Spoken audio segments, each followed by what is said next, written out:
Hello, everybody, and welcome back to episode 2 of the Pop Punk Podcast, featuring me, T Will Official, and my co-host, Mr. Daddy Mush. And before we Afternoon. get, Oh, sorry. no, it's okay. Before we get started, I just want to address one thing. There will be a schedule change coming in the works. Thursday, we're gonna be starting to do the podcast on Thursdays rather than Saturdays. We don't have the time officially worked out right now. I want to say 3:30, but that is subject to change. So if you watch the stream live on Twitch, this is gonna be the last stream on Saturday at 1.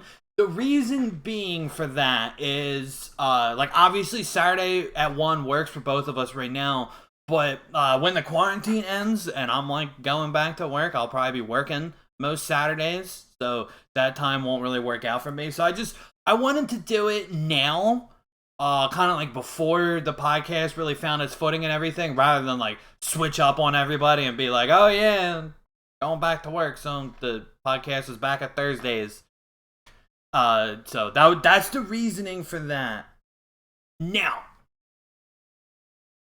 that's the only thing I think I really had to say today. So let's hop right on in. Now, first off, Ed, sir, I know I asked this last week, but I figure we could start the podcast out every week, kind of talking about this. What music have you been listening to lately, this week? I mean, it's kind of funny that you ask because nothing has really changed at all since last Saturday. It's still Just Surrender. It's still Census Fail. It's still Newfound Glory. But I had a little Chunk No Captain Chunk in there a little bit. Ooh, spicy. I do love the Chunk Boys. Yeah, so like I said, it's pretty standard year in and week out. There's really not going to be any drastic changes per se because I just listen to whatever I just been listening to recently on Spotify. I just click the first thing that pops up, and it just happens to be what I've been listening to the last few weeks anyway. Yeah, no, How about yourself? I feel that. Because a lot of times, not that your taste change, but just the things that you feel like listening to, right? They sometimes change, but sometimes some weeks they'll just stay exactly the same. Yeah, so it's really nothing, no real difference from myself. How about you? Yeah. So for me, I'm pulling up my on repeat right now from Spotify. So my top 3 songs are Skittles by a band called Nine Line, which, by the way, that song is really cool. That song has a nice little slimy riff at the beginning, which I really like.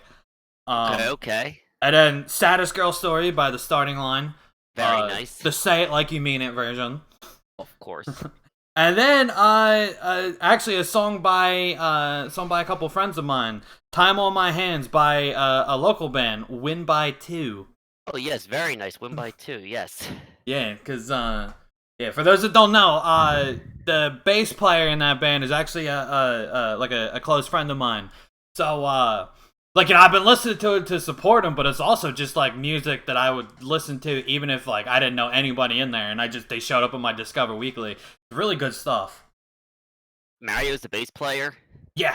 He's I the didn't bass know player in that. that He was a band. guitar player. Okay, so for those that don't know, our friend, I guess my friend, I don't know, Ed doesn't really know him all that much. I've never spoken to him. Yeah. I never spoke to him a day in my life. So my friend Mario, he's real into playing in bands and stuff, and he's in I think 4 different bands, and in most of them he is the guitar player, but yeah, he's the bass player in Win by 2. And he told me he really likes it. He really likes playing bass in there. It's nice to not have to take on the burden of being the guitarist, he says. Yeah, bass player's fun. You just get to kind of kick back, relax, and just jam out. Yeah, I think playing bass in pop punk is almost more fun than the guitar, because it's still bass, so you don't have to worry too much about if you mess up. But pop punk bass is a little more prominent and a little bit louder than say metalcore bass. So you still get to kind of jam out and have fun. So it's all the fun of playing bass, and then none of the annoying parts of playing bass, oh, they can't fucking hear me. Yeah, because pop punk bass, it's more relative than the other genres. I feel metalcore bass players, or like you said, metal bass or hardcore or grindcore bass players. You're really just there because they kind of just want somebody to be there. Yeah, it's just for the fact of, yeah, like most rock bands, that I say rock with quotation, but I mean like anything like that, like like pop punk, metal, like rock, regular punk, all that stuff. It's usually like guitarist, maybe another guitarist too, and then a drummer and a bass player and a vocalist. So I think, yeah, a lot of like the metal bands, they just kind of have bass players just to fill out the the lineup. Yeah, it's I feel like they're mostly just there just so they look complete so people aren't like, "Where's the bass player?" Yeah, because I actually one of Mario's bands. They're a metalcore band, and I think they actually don't have a bass player. They had one for a little bit, but then I remember he left, and I think they just been playing just with two guitarists, and that's it. Yeah, I mean, bass is important just because it does fill out the low end, and it you can definitely tell things sound Yeah, better when there is a bass player involved, but yeah, songs don't sound as full if you take out the bass. Because like I remember like in Rock Band, you can actually like you can listen to the songs without bass. All you have to do is just go in practice mode, and then you just don't play the bass, and you'll hear the song like without bass. And songs sound so like incomplete without bass, I feel like. yeah, so bass is important. I always said bass was like the bread of the sandwich is like you don't really taste it or notice it, but without it, the whole thing falls apart. And if the bread is like bad, you do notice it. You know what I mean? Yeah, exactly. Like, yeah, it just sounds so weird without bass. Like, I'm trying to think of like how to describe it, but I think you know what I'm saying. I don't know if anybody listening knows what I'm saying, but like, yeah, like like with bass, you barely even notice it, but without bass, you definitely notice it because it kind of sounds like, oh man, I don't know. It sounds like I can't even think of it, but it sounds weird. It's like a That was the worst explanation anybody could have ever given for anything, and I I was gonna apologize. say, sir, I don't even know what the heck that even was. All I heard was I thought your mic just cut out or my speaker got blown or something. Yeah, no. Yeah, as I always just say, it's just kind of like I always just call it the bread because if you're listening to metal or something, you're really not noticing the bass, but if you take the bass away, the whole sandwich falls apart and it's not a sandwich anymore. Yeah, That's just then how I describe it. I feel like yeah, there's really no other way to kind of then at that point you're just eating lettuce, tomatoes, and cheese, and like yeah, it's those just messy and things, gets they everywhere. they are good individually, but if you're eating them in a sandwich, you're gonna want the bread to hold all that together. Well, exactly. So yeah, there's that little that's my whole metaphor when it comes to talk of bass. We're done with the bass talk because that's just how it is with the sandwich. I can't get any more in depth than that. Yeah, and I don't know how to describe. I have no idea how to describe what it was I was trying to do. Yeah, but but in pop punk bass though, like bass can just a legit like sometimes there's this whole verses just with the bass, or there's a whole bridge with just the bass being played. You know what I mean? No other real genre doesn't except for like funk and hip hop and more groovy genres is the bass that prominent. I feel like you know what I'm trying to say. Yeah, it's the only real like Rock for rock genre, so to speak, where like the bass is as prominent as it is, and I agree with that because yeah, like in regular rock and like metal and all, it's basically it's just the bass they're just just off kind the of, low yeah, end. it just kind of follows the guitar and it does like its own thing. Well, no, it doesn't do its own thing. My apologies. That's Just just a yeah, low end really. yeah, just the low end, pretty much. Just like if the guitar is going like the bass is like do do do do.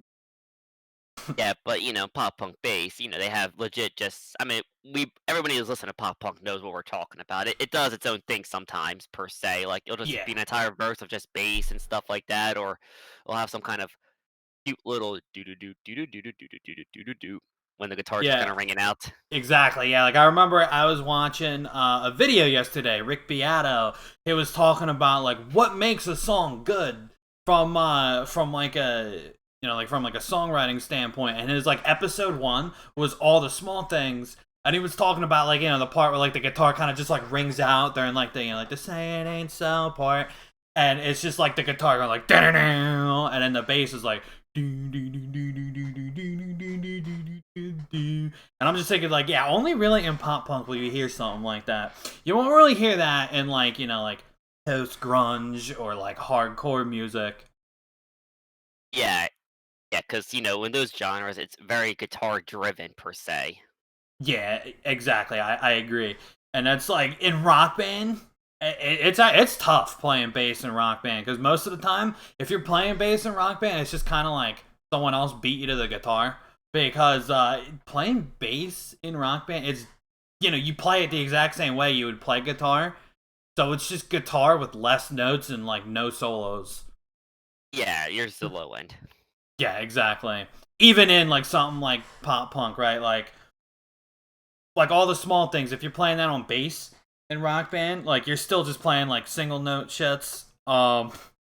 And like like I mean, all the small things obviously doesn't have a solo, but it's just like I'd rather be playing the guitar. Yeah. And yeah, I think that's just because like like 90% of music, it's just bass kind of gets the shaft, and then yeah, even in pop punk, right, just like the way the bass is set up in rock band, it makes even kind of like pop punk bass not that fun to play. But that's There's rock band. That's well, not yeah, I that's mean, not that's real life. pretty hard to compare, thing where you only have 5 little buttons that you're supposed to compare to an entire, you know, fretboard. Yeah. No, I'm getting caught up in video game talk, but that actually does kind of lead over well into the next thing I wanted to talk about, which is like they don't do it too much anymore. But I remember in like the mid 2000s, like video game soundtracks were like wild, and like it wasn't only pop punk, but like a good amount of like racing games and stuff had like pop punk soundtracks, and it was amazing. I remember like Burnout 3. I actually never played it, but like I had some friends that played it, and they would tell me like the soundtrack was banging. So I looked it up, and the soundtrack was pretty banging. Yeah, I remember it had Newfound Glory.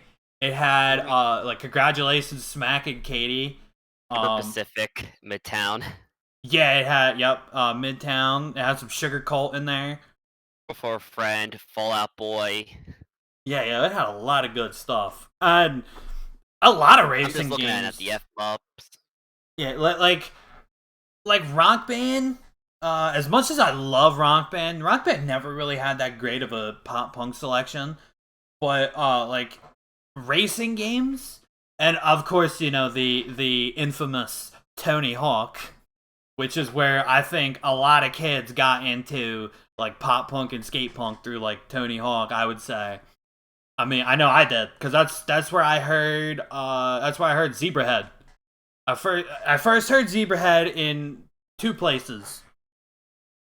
Playmate of the Year was on the soundtrack that Dude Where's My Car, and then Check was on Tony Hawk 3. Like one of like the Yes. old school, like it was still Pro Skater at that point. It wasn't like underground or anything. Yeah, Pro Skater 3 was. That's where I first heard Zebrahead, but I didn't like. I knew the song, but I didn't actually know I was legit listening to Zebrahead. It was just kind of I was listening to the song, Yeah. There's a lot of songs that were like that. especially when you're a kid. Like I actually didn't know, like in Little Nicky. Little Nicky has Zebrahead on the soundtrack too. When he's like run through the city and they're playing Now or Never. I didn't know And that was more, Zebrahead until like later, because I bought the Playmate of the Year album because I had the Dude Where's My Car soundtrack, and I was like, yo, Playmate of the Year is probably my favorite song on the soundtrack. So I bought the album, which by the way, I was like 7 when I bought Playmate of the Year, so that's kind of funny because for those that don't know, Playmate of the Year is kind of not something you would want a kid to look at. Like the album cover is like a girl in a bikini. it's very risque. Very risque for a 7-year-old, yeah. But like the music was banging, and yeah, I think that all is like thanks to Tony Hawk and Dude Where's My Car. And it makes it kind of upset because I think like video game soundtracks, just in general, right? Like I'm not even talking about pop punk soundtracks necessarily, but just video game soundtracks in general, they kind of seem to be like, maybe it's just me out of touch because most of the games I play now are either like Call of Duty or something that like doesn't have a soundtrack. Like, like something because like soundtracks are mostly like sports games and then like stuff like GTA and like Saints Row usually have like soundtracks. But like yeah, mostly like I play Call of Duty and then like types of games that like wouldn't have a soundtrack anyway. So Yeah, I play. maybe I am just a little out of touch. But I remember the last one of the last like real game soundtracks I saw was I think Forza Horizon 3, which was like I mean Forza Horizon 4 has a soundtrack too, but Forza Horizon 4 I remember didn't really have the pop punk station like Horizon 3 had. Like I remember Horizon 3 had like the Descendants, fucking Saves the Day, Blink. I mean it was bored to death, but it was still Blink. Yeah, Um it's Blink. yeah, and that was one of the last like soundtracks I think I saw like in games. I mean obviously like Madden still has soundtracks and like NBA and stuff, but like that's about it. Like the newest Saints Row. I'm not talking about the remaster, but like the newest Saints Row, like Got Out of Hell, that didn't have a soundtrack, which is kind of weird. Cause like like the game's set in hell, so like I guess the whole thing is supposed to be like hell doesn't have radios, but like there's still cars, so you still would think like they would have songs on the radio in there. I think they missed the opportunity to have all the songs in there be about like hell. Yeah, I mean, if they were really going for that, really wanted to bring it in Perfect to immerse you. perfect opportunity. What it is to burn by Finch. Oh, that's just a banger. That is a banger. But yeah, I don't know. That's just something that I noticed. Is just yeah, video game soundtracks don't really seem to be a thing anymore. If I'm wrong, if I am just out of touch, someone please let me know in the comments because I would actually love to see that be a thing again. And I guess I kind of get why, because like in the age of Spotify, right? Like I have Spotify on my Xbox and on my PlayStation. So if I'm playing like I don't really listen to it when I'm playing Call of Duty because Call of Duty I like to be focused. But if I'm playing something like Gears, where I don't really need to like focus too bad, because in Gears I play like Horde mode, so you're playing against the computer. So if I'm playing something like that where I don't really need to focus too much, I'll just listen to Spotify while I play. So I guess the thought process is probably we don't really need to license out these soundtracks if people are just going to listen to Spotify anyway. And I mean, they're not Yeah. wrong. After like when Horizon 4 came out, I listened to the soundtrack. I listened to like all the songs on there and everything. But then once I got my fill of it, I kind of went to just listen to Spotify when I raced. And kind of Yeah. like same with Horizon 3. I mean, Horizon 3 I didn't really have Spotify yet. That was before I like got the premium version of Spotify. But I remember like once the soundtrack kind of wore off, I would just listen to like my iPod. So I guess I kind of get the thought process. But it's something Yeah. like me personally, like I'd love to see that kind of stuff come back because it was fun. Like Saints Row 1 actually had a lot of good songs. Saints Row 1 had I remember it had that New Year's Day song that made me realize, maybe New Year's Day isn't awful. Which I mean I'm as I said last week, I'm not a fan of newer New Year's Day, but New Year's Day when it still had Adam from Homegrown, I thought actually was a pretty solid Molly Mo band. But that's another story for another day. And it had what else did it have? It had like Fall Out Boy, the Aquabats, which was funny. What else? It had some other stuff that I can't think of. It had this one song called like 100K. I forget who it's by, but it was a song called 100K. And like I couldn't remember who it's by right now, but the song was actually like really good that I ended up putting it like in my playlist and stuff. And it had like FCP remix. Dude, like Saints Row 1 was full of bangers. And then Saints Row 2 had like Taking Back Sunday. It had like As I Lay Dying. What else did it have? It had Paramore, which I'm not too crazy about Paramore, but it's still like cool because it's it's still like this is like back when they were still like pop punk and stuff. So then Yeah. there's all that, and so it's just kind of upsetting that like, the newest Saints Row doesn't even have a soundtrack. But Mhm. again, like I said, I could be wrong. Maybe I'm just out of touch. I don't know. So I mean, it might. go ahead. You know what I think is kind of craziest, kind of out of the blue soundtrack per se is because it's not really pop punk, but it's not like, and this really surprised me because it's a baseball game. But NCAA MVP baseball 2006 had like a post-hardcore soundtrack, which was pretty crazy at the time. If you ask me, for a baseball game, I know, and had oh, that was act- yeah, that was another thing. I remember MLB 2K9 is where I first learned the name of "Right Now" by SR-71 because I've known that song for like ever. Because I first heard it like when it first came out, I just didn't know its name. I just knew like the like the but I didn't know it by name until it was in MLB. yeah, and that game also had a favorite house over the Atlantic by Coheed as well. That's why I first found out that like Coheed wasn't like they had like pop punk songs and not they just weren't like a weird prog band I heard in Rock Band. Oh yeah, dude. Oh, that's actually something else I wanted to talk about today. We're gonna get to that in a little bit, but that is something that I definitely wanted to talk about today. And yeah, and I think it also had like the final countdown, which is a pop punk song, but I still think that song's a banger.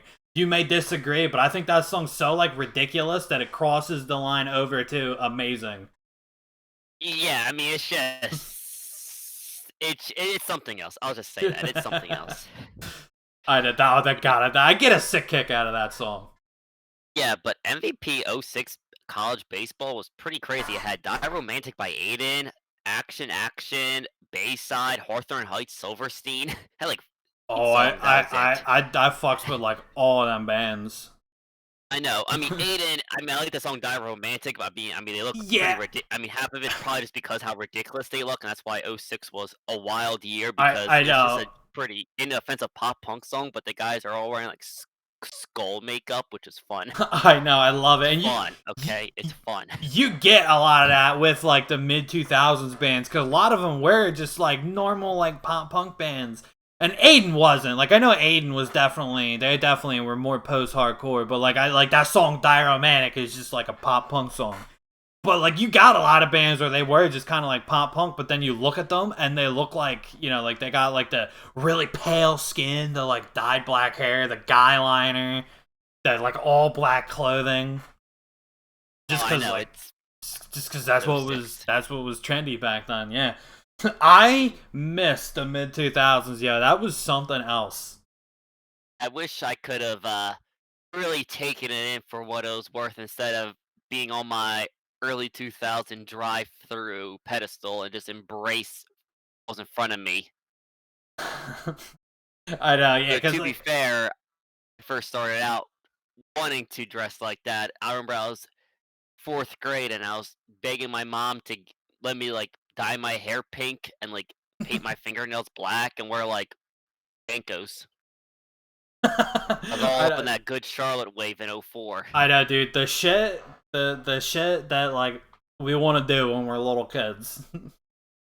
I mean, I can't even say little kids because I'm still like thinking about it some nights. Still thinking about man. I need to paint my nails black. I need to grow my hair out. I mean, I mean, my hair is getting pretty thick, yeah long with too. the So I mean, yeah I was gonna say with the quarantine, my hair's pretty long too. My hair, I low key think my hair looks kind of good, honestly. my hair's just kind of looking like generic. I don't know, Evan 2007, Yeah, my 2000 hair. all-time low. Because my hair is doing that shit where it kind of like wings out on the sides, and that's like my favorite style for like longer hair. So Hmm. I'm kind of here for it, and it's kind of awesome. Yeah, my hair's been flipping out, like as in like on the sides too. Like you, especially when I wear a hat, it just poofs like out like gigantic. It's actually quite dank. Yeah, super dank. I love it. I love it when my hair does that shit. The best is when it does it on both sides. Today it's only kind of doing it on the right side, but the best is like when I have my days where it's like winging out on both sides, and I'm like, yes. Yeah. Wait, So, what is your favorite you know, video game soundtrack anyway? oh, dude, that's a tough question. Cause there's some soundtracks that like if I heard them for the first time today, I probably wouldn't like them as much. But like because they came out when they did, like Rock Band 1, I love just because of like how like I was on like the music game wave, like as they were hitting. Like as you guys will probably, as you guys either already know or will soon like find out, music games weren't like a fad for me. Like I played them when everybody did, but then when everybody stopped playing them, I kept playing them. So Rock Band 1 definitely, like I like Oh, I it know. just because of like nostalgia, but like as far as like actual good like soundtracks go, I really like Burnout 3 and I also really like Saints Row 1. But I mostly only listen to the like the Generation X station, which is like where all like the mall emo is in that game, and the metal station, because the metal station was all like in the first game, it wasn't like, you know, like screamo hardcore yet. It was all like hair metal, and as you guys either already know or will soon know, hair metal is a bit of a guilty pleasure of mine. Like I don't listen to it like I do pop punk, but I get like a sick kick out of like Motley Crue and Poison and like Def Leppard and shit. So with the metal station being like all hair metal, it was cheesy as hell, but like I was kind of here for it. Yeah, I mean, I guess my guilty pleasure. I don't know what my guilty pleasure genre is, to be honest with you. I mean, of course, I also enjoy NSYNC and Yeah. catchy pop music sometimes. Team Backstreet Boys. Okay, well, first of all, Justin Timberlake is a modern day Jay. He's a modern day Jay. Jay. Michael Jackson, baby. Oh. Yeah, you caught out. So I all I heard was he's a modern day Jay. Yeah, I mean, I was trying to think of something clever to say there, but I hit a rut, so I just hit MJ because I remember some guy was complaining about how he doesn't like when people say Justin Timberlake's like Michael Jackson. Yeah, but I mean, Lance Bass, I mean, JC Chavez, I mean, I don't want to. This is a bold comment, but I think JC was real talent in NSYNC and not Justin Timberlake. But that's a different subject for a different time, though. Get him, comment section, get him. Yeah, but I mean, I remember the first like video game soundtrack that like I truly like loved for whatever reason. I mean, not for whatever reason because it had like good stuff on there, but it's not as good as what 25-year-old Ed would like. But like 13-year-old Ed loved this soundtrack probably more than anything. The NHL 2002 soundtrack was awesome to me back in the day. What was on there?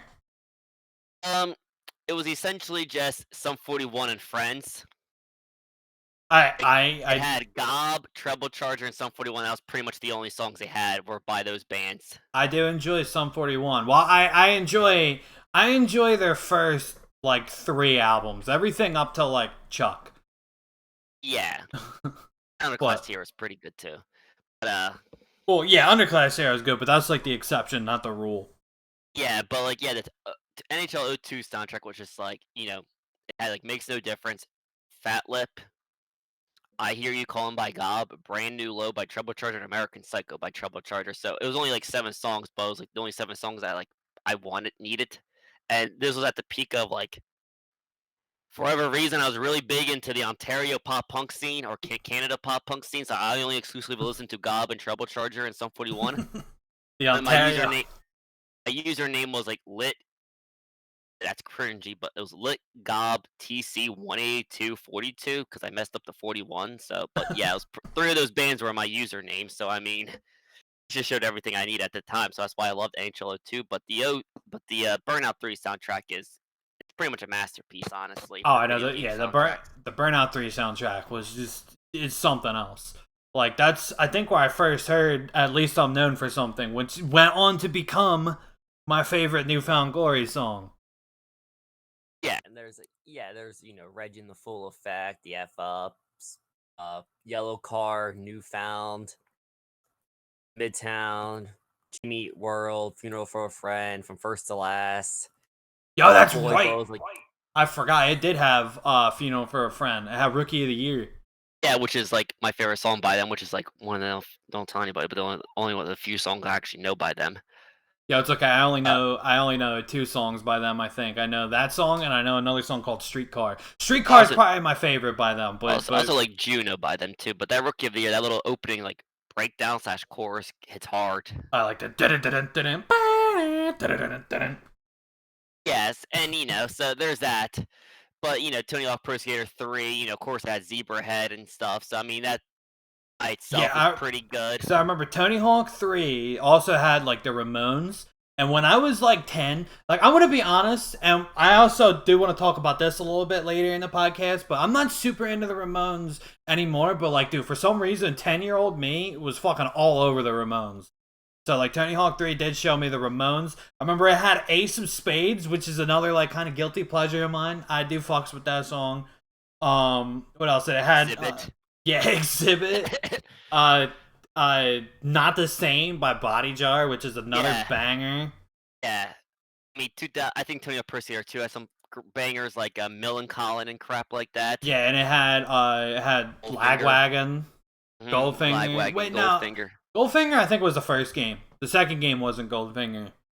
Let me look it up. Oh, I mean, more importantly, I also had Papa Roach. Fuck out of here with your Papa Roach. Uh Yeah, but Wait, Goldfinger was, I think, Superman was in the first game, and then Spokesman was in the fourth game. And Spokesman is probably one of my favorite Goldfinger songs. But and I think just all of the Pro Skater games in general had pretty good soundtracks. I mean, once again, not pop punk, but I mean, you do have "Bring the Noise" by Anthrax and Public Enemy, which is, Oh, that was some good shit. and they also have a "When Worlds Collide" by Power Man 5000, which is always a fun time to say the least. Okay, yeah, Power Man 5000 is probably another guilty pleasure of mine. Because Of they're course, another, just like hair metal, it's like they're so ridiculous that they kind of cross over from what the hell is this to holy shit, I love this. oh, I know it crossed the threshold what I Exactly. say. The Exactly. ridiculous just becomes pleasurable at that point because it's just fun. Exactly. Yeah. When worlds collide, I just like I'm sitting there, I'm like, I shouldn't like this. This is like everything I probably wouldn't like, but everything put together makes it a song I love. I don't get the fucking science behind that. Yeah, but I mean that's just why it's just why sometimes post grunge is just a super pleasurable genre for whatever reason. Because you could just get such a sick kick out of it that it's just like, yo, this is actually kind of dope. I mean, and also since we're on the topic of video game soundtracks, I mean it's not even close to having a pop punk soundtrack at all. But the Shadow the Hedgehog soundtrack is something different. Oh god. Yeah, that soundtrack had Power Man 5000 on it. Oh, But that actually that's what me think about it. legitimately though, I do enjoy the Sonic Adventure 2 soundtrack. That had a lot of like low-key pop punk on there, like City Escape. That's a pop punk song. I don't care what anybody says. Sonic's theme in that game is straight up Simple Plan. The fucking Metal Harbor theme song, that's a Less Than Jake song.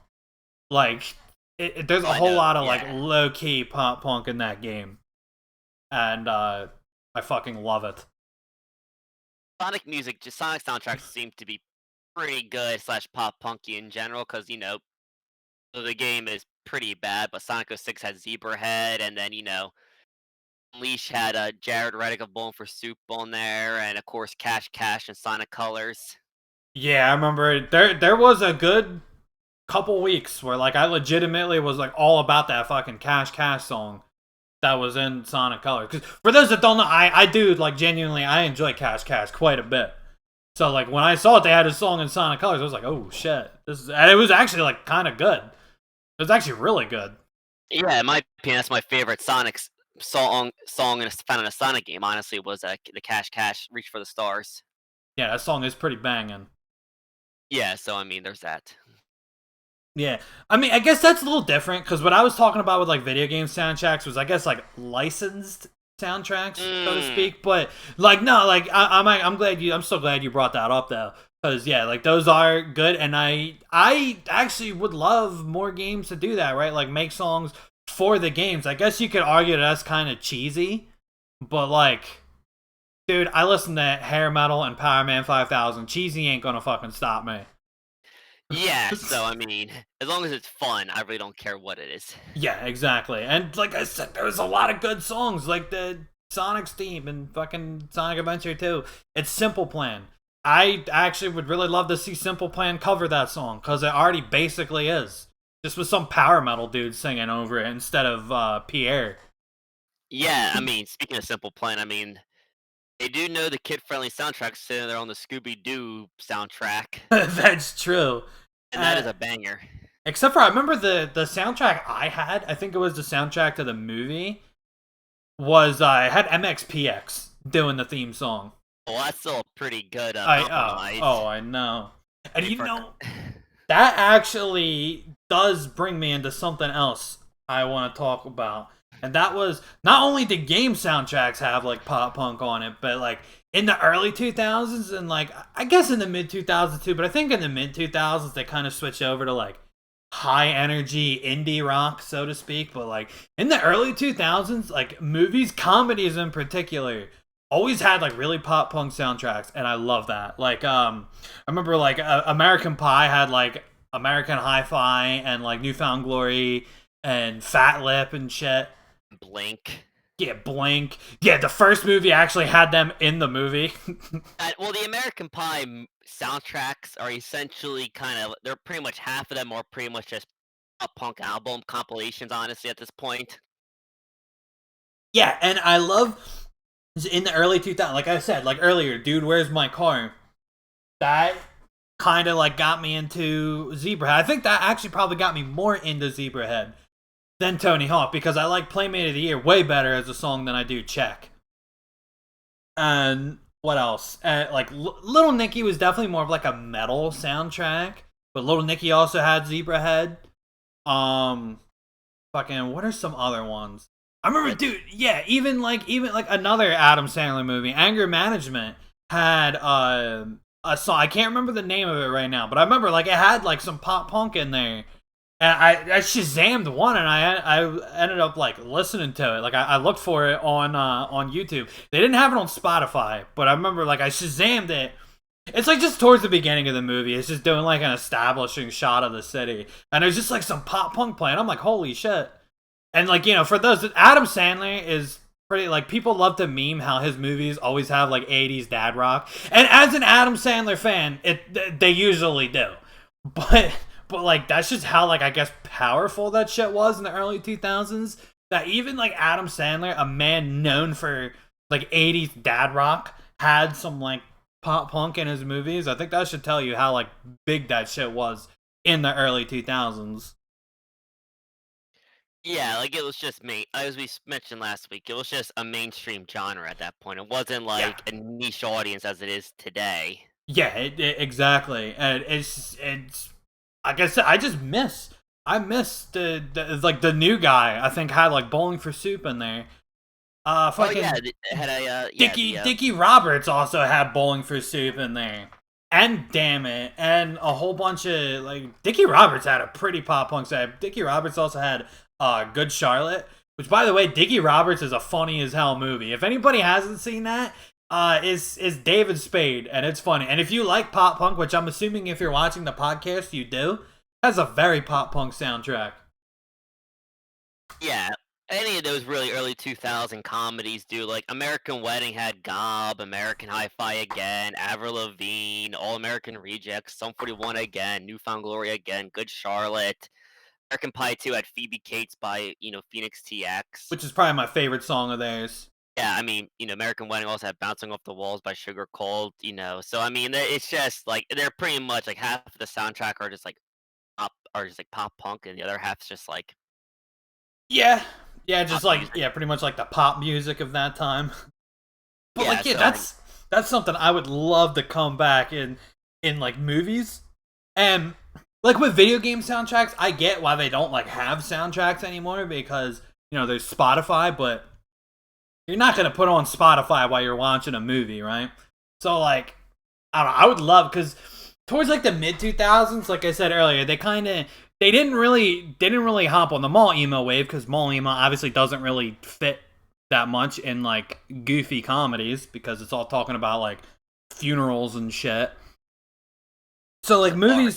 movies kind of like the comedies at least kind of like switched over into like the, for lack of a better term, like the high energy like indie rock. Like I remember Grandma's Boy, which is probably my all-time favorite movie. Yes, my all-time favorite movie is Grandma's Boy. the soundtrack isn't that great. Like I like the one song. There's like this one, the song that plays in like the opening credits is kind of cool because it's kind of got that like pop punky kind of vibe.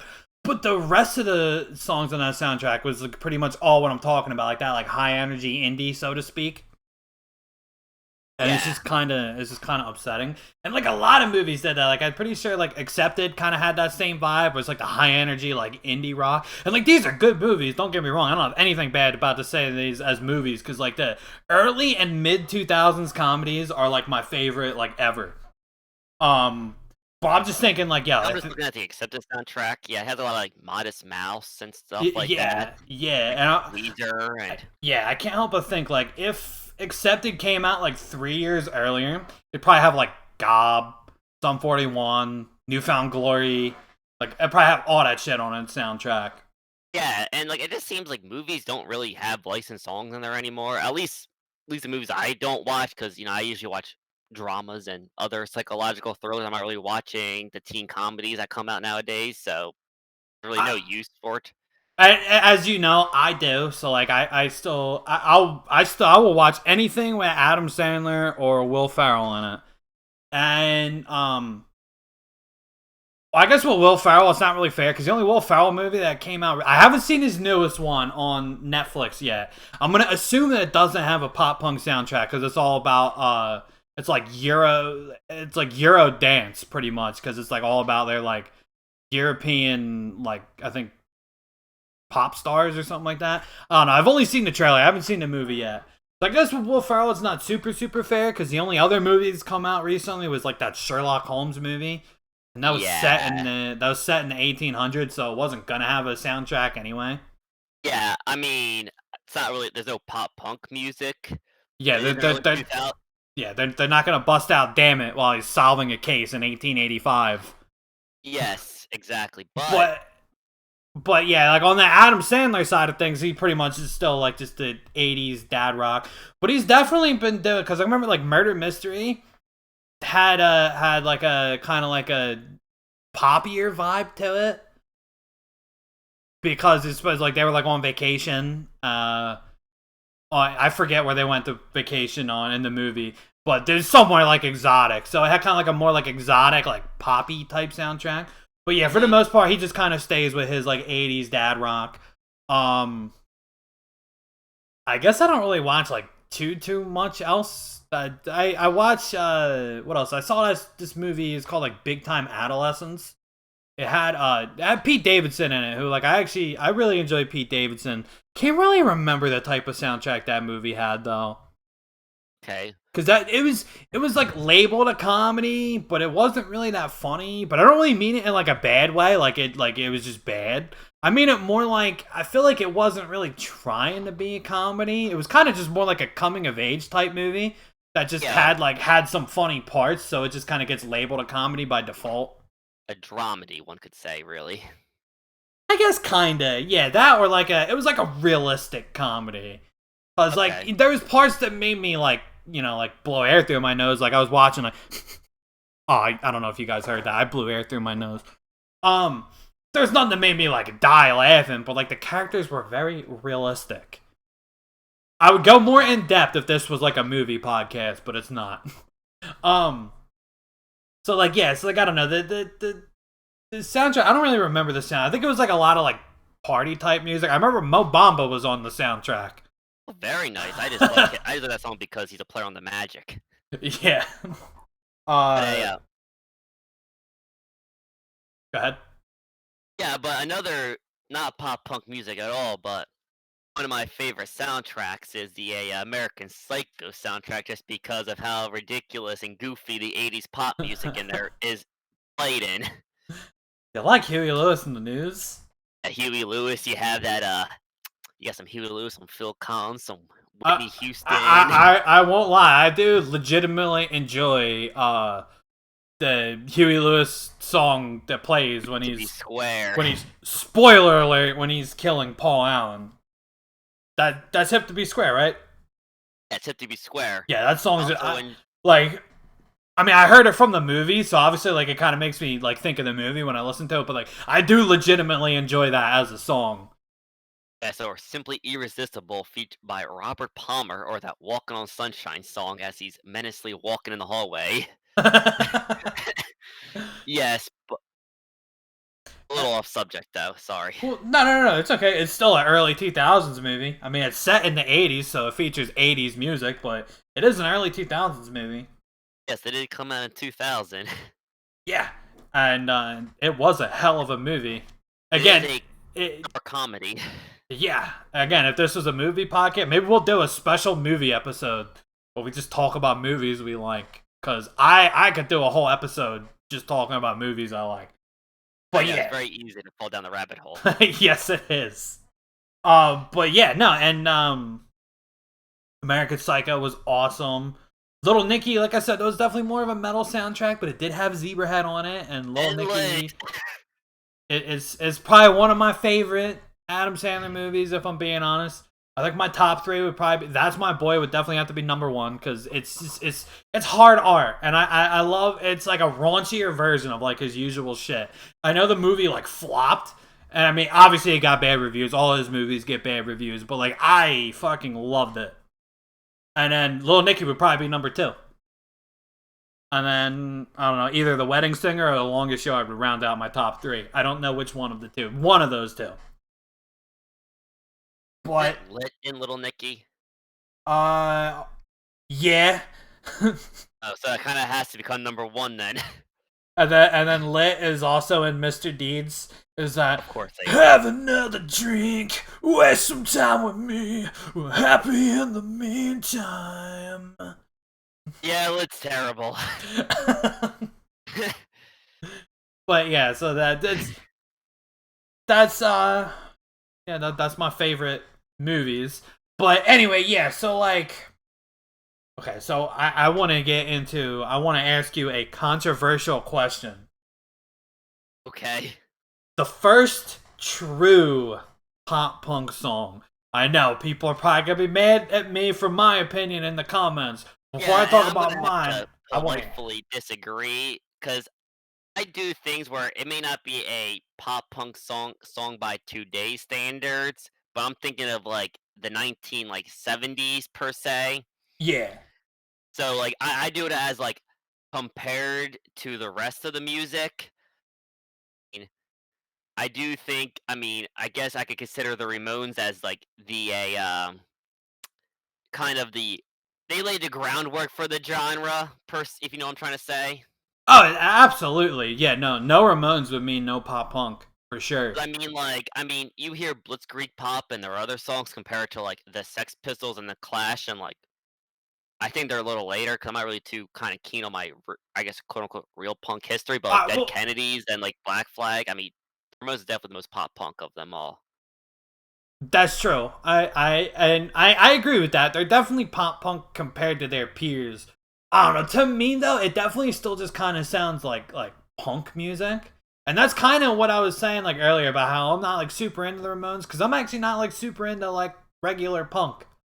I am way more on the pop side than I am on the punk side. So like real punk, so to speak, kind of like for me.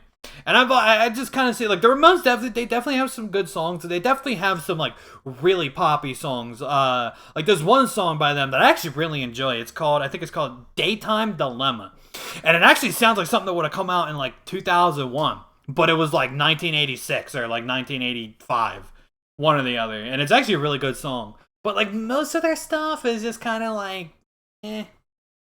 Like I don't dislike it, but I don't really like love it either. But yeah, Yeah, I okay, know what so you mean. in my opinion, the first true pop punk song. And I know I'm gonna get some flack on this in the comments. "Dancing with Myself" by Billy Idol. It's it's got that like punk edge, but like with a pop sensibility. And there wasn't really a whole lot like that before it. Now, I don't know how much of an influence it had on the pop punk scene. Like, I mean, obviously, I know Blink covered it, but that to me, it's just the first song that, in my opinion, really had that sound, if you ask me. Because, like, before it, like I said, yes, I agree with you. They are definitely pop punk compared to their pews. But I kind of see like like the Ramones and like even Generation X, which was Billy Idol's like punk band before he went solo. I kind of see them all as like pop punk adjacent, like kind of like the prototype of pop punk, so to speak. If that makes any sense. I guess, yeah, it makes sense to me. Yeah. So like, to me, yeah, Dancing with Myself is the first true pop punk song. But like I said, that's just my opinion. If anybody I agrees, disagrees, maybe I'm missing a song or something because I consider myself pretty knowledgeable on pop punk, but I don't know every single song. So if I miss something, like maybe if I miss a song that has that like poppy sound to it from I like got one. 1980 or 1979 or whatever, feel free to let me know in the comments. Just be gentle. Don't call me a fucking idiot, please. Let me consider what if we're gonna go outside of like punk bands. In my opinion, to get really to first like kind of like true pop punky kind of song, I say Cheap Trick Surrender. I mean, it's about kids, kind of their kind of pop song. You know what I mean? It's in the key of B. Yeah, you know what? You're not wrong. It's Surrender and 1977. Surrender's like I was gonna say, yeah, it's either like 77 or 78. So we might It's about we might have a winner yeah. I because mean, I think I agree. Like yeah, like it sounds different than like like the pop punk you would hear from like 2001, 2002. But that's just because the pop music of the 70s was a little different than the pop music of 2000. So yeah, in 1977, it's about it's like a teen anthem. It's all about being a kid and how their parents don't understand them, and it's an also of course always in the key of B, which always helps. And you know what I mean? yeah, for those that don't know, the key of B is like the key for pop punk music. You don't want every song to be in the key of B because it's like if everything's in B, then nothing is B. That's factually incorrect, but I think you know what I'm trying to say by that, right? Like if everything's good, then nothing's good. So not every Yeah, song could be in the exactly. key of B, but like probably all my favorite songs are either in the key of B or like in like that key like right above B where it's like fours, six, and twos instead of like two fours and zeros on the guitar. Me, like I have to play. I have if I had my guitar like next to me or my bass, I could like tell you what it is. But I'm thinking off the top of my head, I want to say it's like C sharp or something like that, or D C sharp D flat. Yeah, something like that. And yeah, that's like majority of the songs. A lot of hits too. Like I know like Almost by Bowling for Soup is in the key of B. Hmm. City Escape is in the key of B to bring it back to the video game soundtracks. As well I as mean, Sonic's theme, because I know Sonic's theme's in the same key. yeah, and just another some of my favorite songs, like Newfound Glory's Better Off Dead is in the key of B. I mean, Blink 182's Josie's in key of B. Saves the Day's You Vandals in the key of B. It's a I beautiful mean, key. there's so many songs that I'm just missing because it's just just so many. I mean, I Want It That Way by Backstreet Boys in the key of B. Yeah, see, it's not limited to pop punk. It's just very common in pop punk. Ghostbusters theme song. I mean, Ooh, ooh. Yo, YouTube, get cracking on the pop punk Ghostbusters covers. oh, I know, and so You I don't. mean, there's just so many great. Just Bye Bye Bye in Sync is the key of B. Yeah, it's a wonderful key. It's Oh, a I know it beautiful key. exactly. There's just so many just in the key of B that I'm just like, I love this music. Yeah, it's beautiful. Key B Oh, is ooh, beautiful. ooh, And you know what? leaving by the starting line. I think you Six might hours a have day. opened my mind a little bit because I was like defending until the day I died. Dance with Myself, first true pop punk song, but Surrender. I think I agree with that. I agree with it. Yeah, it's a pretty poppy song. It's a power pop song. It's labeled as power pop, and it has that whole kind of the teen youth kind of dissonant kind of vibe that you get in a lot of pop punk, or at least the early 2000 pop punk, where it's a lot of like teen rebellion crap like that. Yeah, I will say though, I definitely think Billy Idol doesn't get enough credit. Because I definitely would say, I mean, obviously he's not as important as like the Ramones anything like that. But I'd still say he definitely had at least like a little bit of an influence on like pop punk music, and I feel like he doesn't get as much credit as he does. Well, Because because to me, Billy Idol's just more of like artist and not so much like, and he's a musician, but I feel like he does a lot of different music. You know what I mean? yeah, he definitely does. Which it's actually kind of funny that White Wedding is like the hit off of that album because it's actually very different from the rest of the album. Because the rest of the album is like very like power poppy, like almost kind of like pop punk. The whole rest of that album. And then you got White Wedding, which is like very like dark and like evil sounding. Like that song sounds evil. Oh, I know. But the rest of the album is just it's like upbeat, like I guess rock music. Yeah, I mean, it's considered rock new wave. Yeah. Yeah, yeah. And And White Wedding is considered hard rock via Wikipedia. yeah. So it's yeah. And But Dancing with Myself is considered pop punk on Wikipedia. Pop punk new wave, which is a quite a and, dance oriented rock. yeah, and I always kind of find that funny because like there's two versions of the song, right? There's one by Generation X and there's one by Billy Idol. And it's the exact same song. The only difference is the Billy Idol version is a little bit shorter. It cuts out, I think, the guitar solo. But other than that, it's the exact same song. I don't even think he re-recorded it. I think he just remixed it. But the Generation X version is labeled pop punk, and the Billy Idol version is labeled new wave on Wikipedia. And that I is think it's just just kind of that is just weird to me. Billy Idol's association, you know what I mean? I think so too. Yeah, it's kind of like how like I Hate Kate is listed under pop punk just because Justin was the old Zebrahead singer. Even though I Hate Kate is probably like the furthest thing. Probably the closest you get is that Bed of Black Roses song. Kind of is like on that mall emo wave a little bit, but other than that, it's just the Killers. Yeah, considering Zebrahead is kind of historically known as like pop punk band, but I don't know who did the Wikipedia article, but the first label on Brain Invaders is pop punk heavy metal punk rock.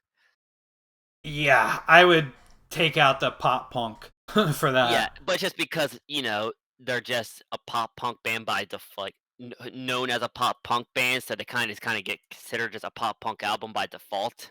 Yeah, that makes sense. That makes sense. But I mean, I would still probably put the pop punk label on there because there was like one or two songs on that album that was still pretty pop punk, but the rest of the album is just straight up thrash metal. Yeah, And it's that good. yeah, and I think that's actually the next thing I wanted to talk about, right? Is when bands stop playing pop punk. And there's a few different reasons. There's a few different like styles that people go to. Like the biggest reason, and I completely understand this reason, is money. Like Fall Out Boy, Mhm. right? Like their first album is just a pop punk masterpiece. And their second album, they kind of like ride the mall emo wave.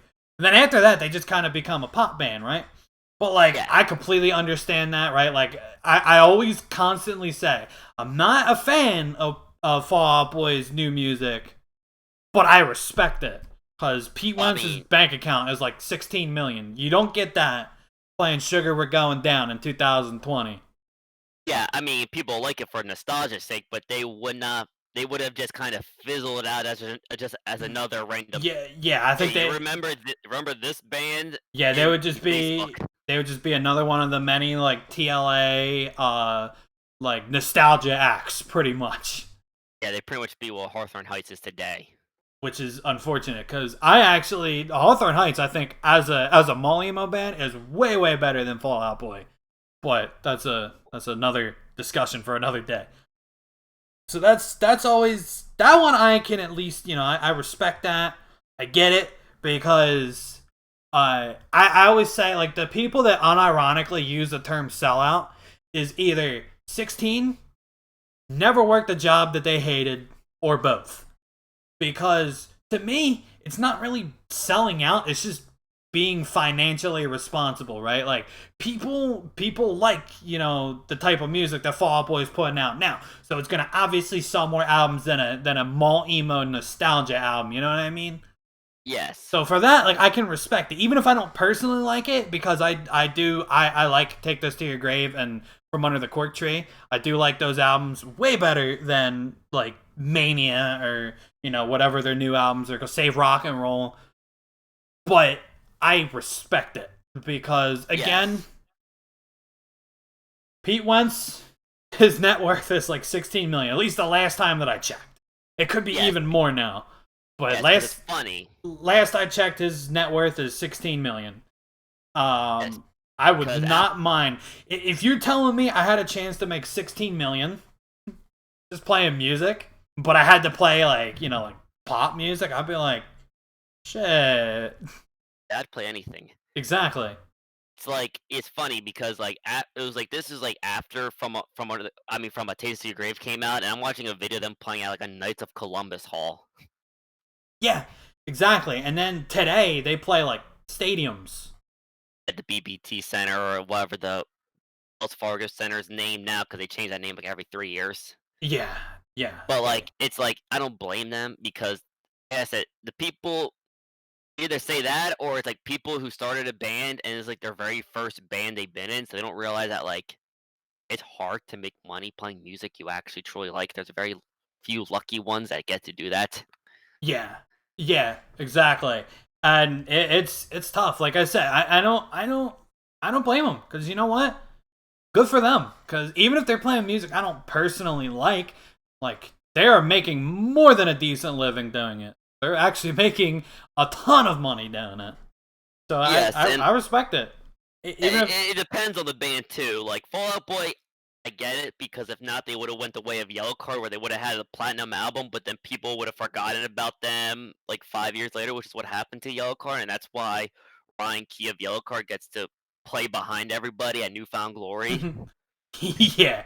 Well, that I also think is possibly legal reasons, but Yeah, but you know what I mean, though. But like he's just like now a guy who plays for Newfound Glory now. Like nobody's like William Ryan Key. It's not like Pete Wentz or the Madden brothers in Good Charlotte. Like they're not like he didn't sustain his success. Like yeah, Ocean Avenue was an MTV mainstay in '03, but like they kept making the same album after that, and that's why they essentially became Newfound Glory's openers. yeah, then they tried to sue freaking Juice World.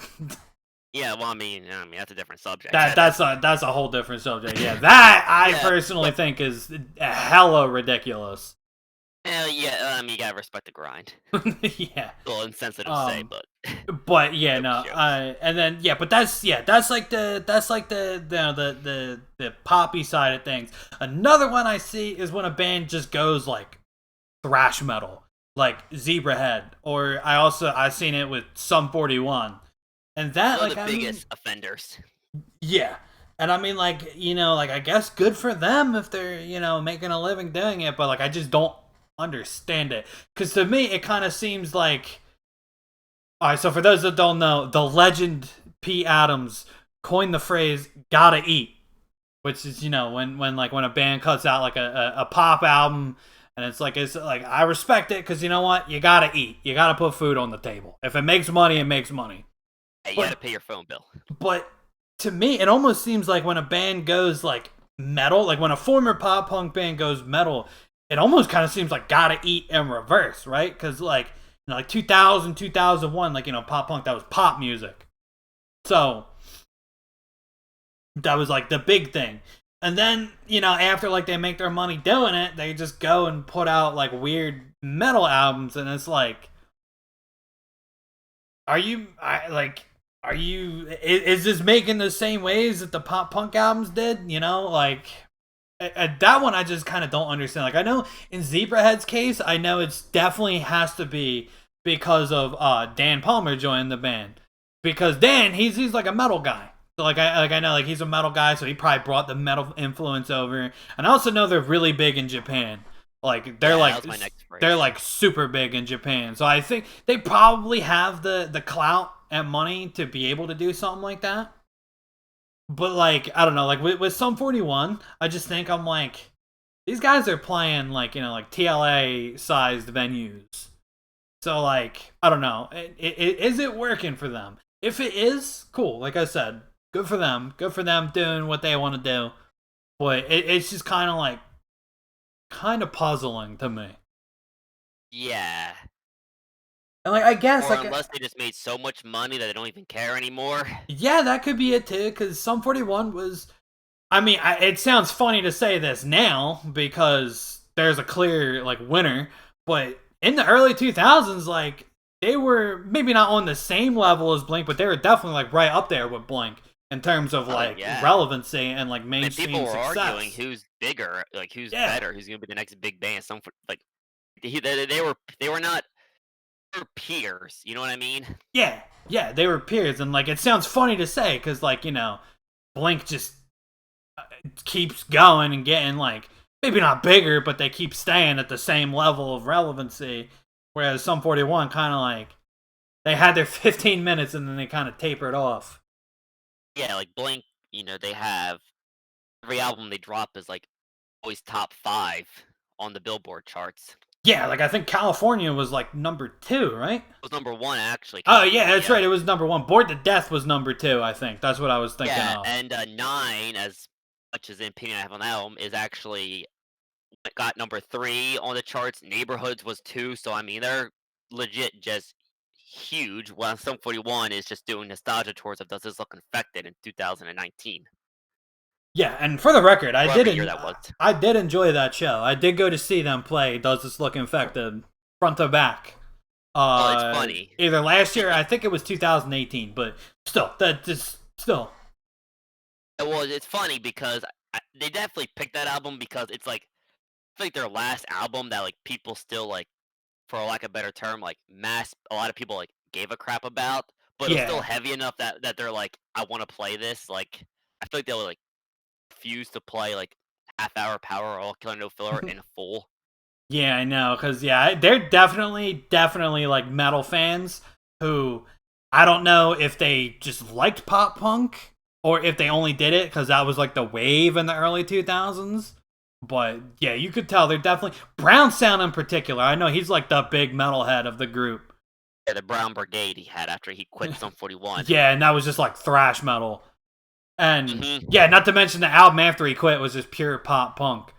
So I don't know if he's Yeah, and just like the mastermind, so to speak, behind all their metal albums or what, but yeah, I know he's definitely a huge metalhead. I mean, they say in all their songs, Maiden and Priest were the guys that we praised. It's like, okay. And they always have that Pain for Pleasure, fake joke metal band. Oh, dude, I love that joke metal band.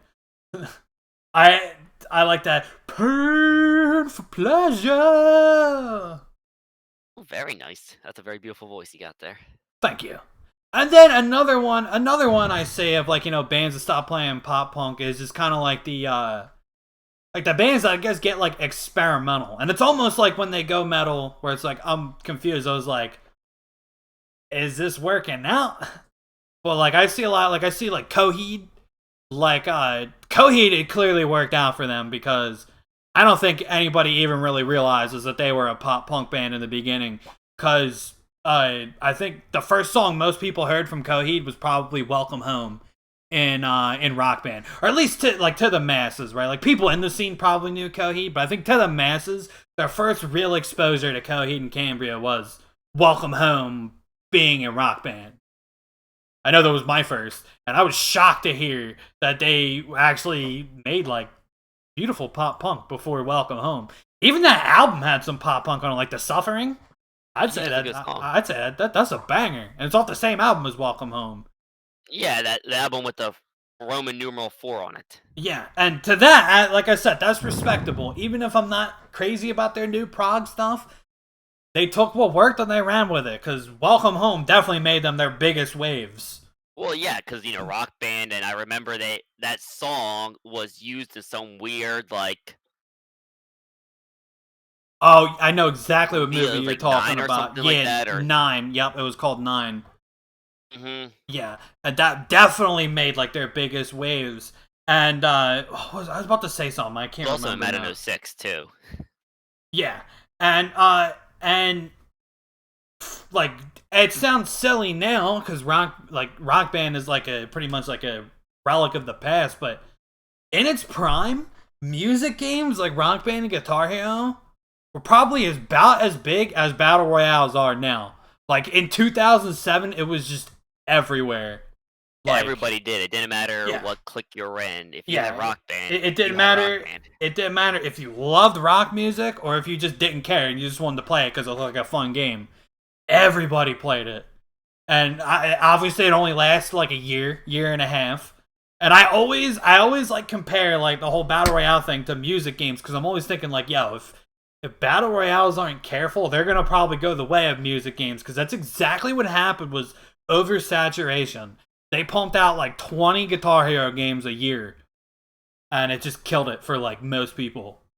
Yeah, but I feel like it's a bit different because first person shooter has been popular for like 20 years. Yeah, and So I yeah, feel like like even it if it's not battle clearly royale, those clearly battle royale has showed that it's had staying power because battle royales have been around since like I don't know what, like 2017.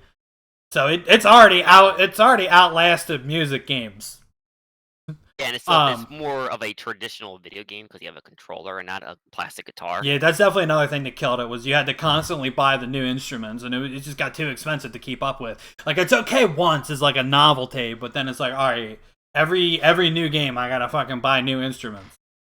Yeah, it's like But you pay like what, like 80, $100 for a full package or something like that. oh, if you wanted the full band bundle for Rock Band, it was like 250. Yeah, it's like that's like a whole console.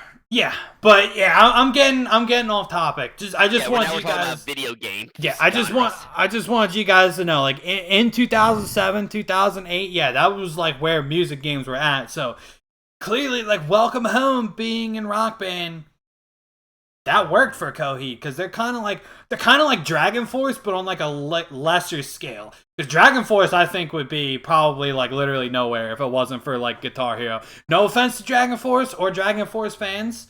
Um, I actually do genuinely enjoy Through the Fire and Flames. That's kind of like what I was talking about earlier, right? It's so ridiculous that it crosses back over into being awesome. But so like I mean no disrespect to them when I say this, but I think they would like that's honestly like what made them was Through the Fire and Flames being in Guitar Hero 3. But I think Absolutely. Coheed's definitely on like a little bit of that, but like on a lesser scale because I definitely think Welcome Home being in Rock Band put them on the map. Now, obviously they would have I think they would have still like been like relevant to the scene because their first two albums, like Devil in Jersey City, is just a pop punk banger. As is like the Favorite House Atlantic and like Three Evils, which is another banger. Just all pop punk bangers. Yeah. But like I said, Welcome Home is definitely I think will put them on the map, and I think it's because Welcome Home and like you said that weird Nine movie from like 10 years ago. So I yeah again like I don't know how well it's doing for them now in 2020, but like I respect it. I respect the move that they did. Yeah, I Like mean, because even the album before Welcome Home still became certified gold, so they had like success, but I don't know if it would have been as intensely as yeah, mainstream success, it, mainstream exactly. That's exactly what I maintained. was. That's exactly what I was trying to get at. It's exactly what I was trying to get at. Like they Mm. still probably would have been successful, but yeah, no, the Welcome Home definitely like elevated them. I guess I'm trying to say. Yeah, it's kind of like the same thing when I said how if Fall Out Boy didn't become a pop band, they would have essentially became what Yellow Card turned into Yellow Card, where they had like that platinum selling album, but then like they kind of kept making that same music, and people stopped like the masses stopped caring about them to an extent. They were still a very popular band to the scene and stuff, but you know what I mean, though. Yeah, no, I know exactly what you mean. And yeah, like with Coheed, yeah. If it wasn't for Rock Band's help, I definitely think they would have been probably like a. Wandered away. They probably would have been an opener versus Rock Band kind of making them into like a headliner, even if only for a Hmm. little bit. Actually, last I heard, I think they're like back on pop punk. I don't know. I like one of their albums from a couple years ago was like a pop punk album. Yeah, it's been a little while since I actually listened to anything by Coheed outside of the few Yeah, songs from the early 2000s. yeah. After the album with Welcome Home in it, yeah, I definitely don't listen to them as much. Cause yeah, after that they kind of became like prog. But Hmm. but yeah, no, that's what I'm saying. Like with the whole like experimental thing. For them, I at least like I get it and I respect it. With like, but then there's also like the big one that we were talking about last week, the starting line, right? Like, say it like you mean it. and With Hopes of Starting Over are just bangers, front to back, like just bangers. An amazing EP and an amazing album. And then they kind of did like the weird, like alternative rock, like experimental type stuff with Based on a True Story and Direction. And with that, I don't know, like I kind of like I just want to know, like I guess what they were thinking. Like I'm not trying to roast them too bad, but like I don't know, maybe it's because I think like I feel like they had the potential to become like Fallout Boy level big if they Oh, just they did definitely could have. if they did some things a little bit differently, right? Like the best of me is like a hit, right? Like it's not just a scene hit; it's like a hit. Mhm. And they had like the pop starish good looks, Oh, by and far, they're definitely a good-looking group of guys. yeah, but then they did like the weird, like experimental, like alternative stuff, and I think that kind of like killed their momentum. So like, I'm not trying to rip on them too bad. Like, if it's what they like, it's what they like. Cool. I don't know. Like, I just don't get the direction that they went in. No pun intended, because their one Well, album I is called mean, Direction. I don't want to put words in their mouth 'cause I don't really know them any personally, but I feel like maybe that like because they were so young when they got successful, so maybe they thought like they're on top of the world. And they weren't really thinking about their future. Because I mean, the singer Kenny Vasoli was like 18 when "Say It Like You Mean It" came out. Yeah, yeah. I mean, when you're 18 I and think you're it was 17 when that came out. yeah, well, I remember he was like, yeah, he was definitely in his teenage years. He was definitely just turned 18 or slightly younger, but so when I guess when you're that age and you probably had that success that you did, you probably think you can do whatever the hell you want and still be successful. You know what I Yeah, mean? Like super successful. that's true.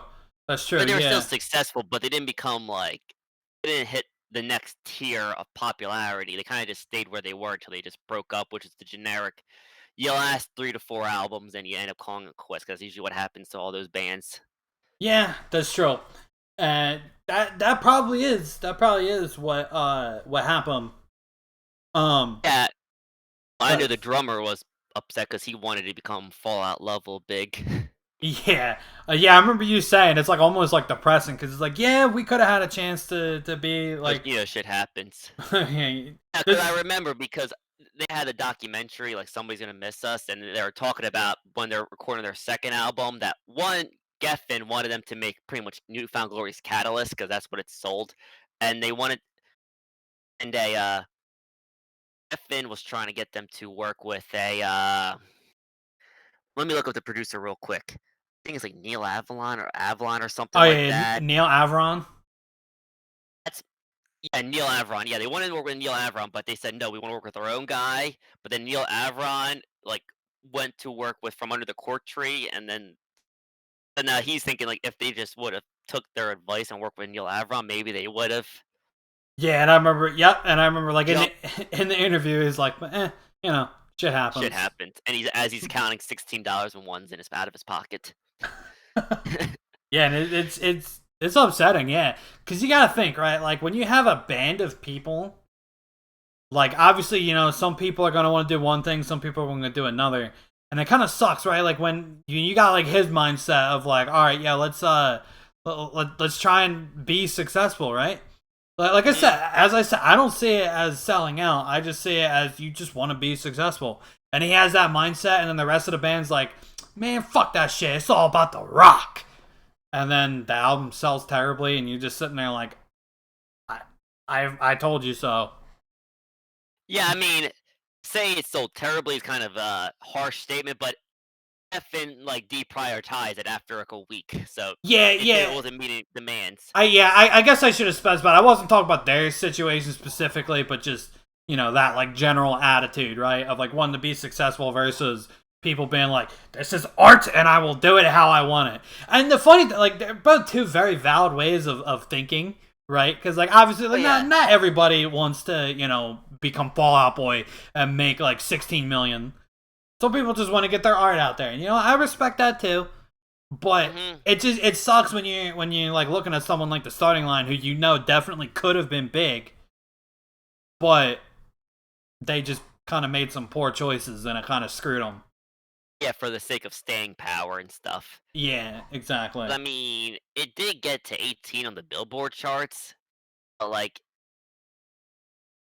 ever elevated them because this is still back when like pop punk and mall emo were like big genres, so they were just kind of buried by like Newfound and Fallout Boy, and I think Blink-182 just broke up, so Angels and Airwaves was coming out and stuff like that. So I mean, they just got buried in this in like forgotten to, for lack of a better term. Yeah, and it is upsetting because, like I said, Say It Like You Mean It is one of the finest releases in pop punk, if you ask me, and with Yeah, hopes of starting over. it's definitely Both, top 5 to me. Say it like you mean it. yeah, exactly. I think I would agree.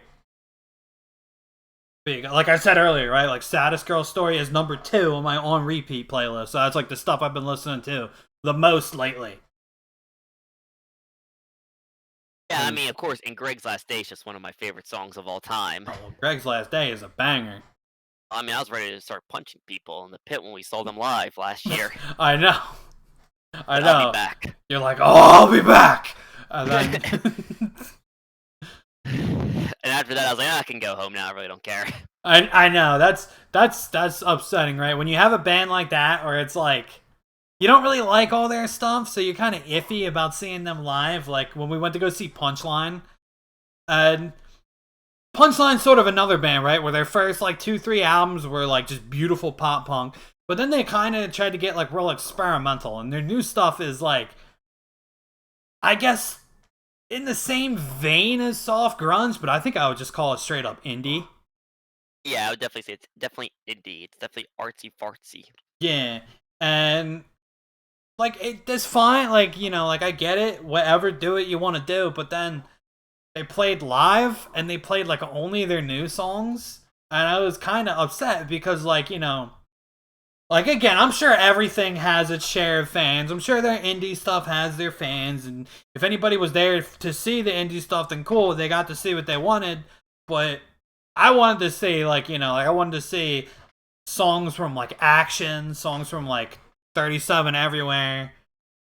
Even just give me like something off of Just Say Yes, which I think they did. They did play Ghosty, but Ghosty is like Oh the yeah, one that was song. Ghost is like the one song off that album that I didn't really know too much going in. So it's like, of course. the only songs they really only 2 songs they weren't playing off like their indie stuff was Ghosty and a Universe. Yeah, which I do. I was hyped for Universe, but it sucks because Universe is kind of like a mid tier song at best from them for It's me. just pop. But just by the way of like that's the only thing that they played that wasn't like indie as hell that I got excited. You know what I mean? Yeah, when you're getting hyped for Universe, that's how you know you're not at the right concert.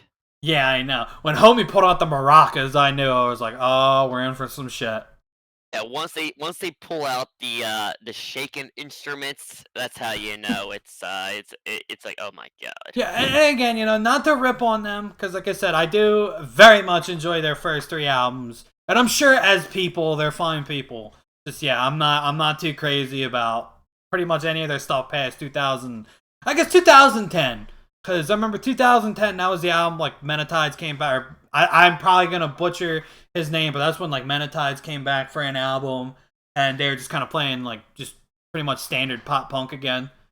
But then he left again, and then they brought in that new guy who is probably like the reason that they're like very hipster indie-ish now.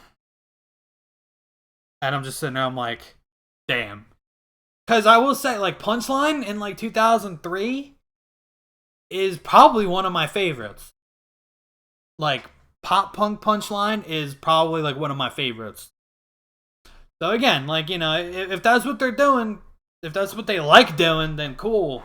But it's just kind of upsetting because I wanted to see like Heart Transplant. I wanted to see like Flashlight. Yeah, I wanted to see those bangers be played live. Of course. Not Homie bringing out the maracas. Yeah, so I mean, but what are you gonna do? To quote dude from the Starline, shit happens. Shit happens. Yep, you are correct, I mean, Hidden sir. Plainview played all their bangers. That was good. That's true. And the opener that night, I actually really liked. Yeah, I forget their name, but I mean, Automatic traditional. Automatic 253. I actually still listen to that one song that they played live. It's called like Kiss. but it's like KISS with like dots in between. Mhm. I still listen to that song on occasion. Uh, his voice on the recording is kind of rough, but like when they played it live, it didn't sound bad at all. I really liked it. Me too. But yeah, I think that is gonna wrap up today's episode of the Pop Punk Podcast. Thank you everybody that watched. Thank you, Ed, for being an awesome co-host. That was all right, but thank you. I appreciate the flattery.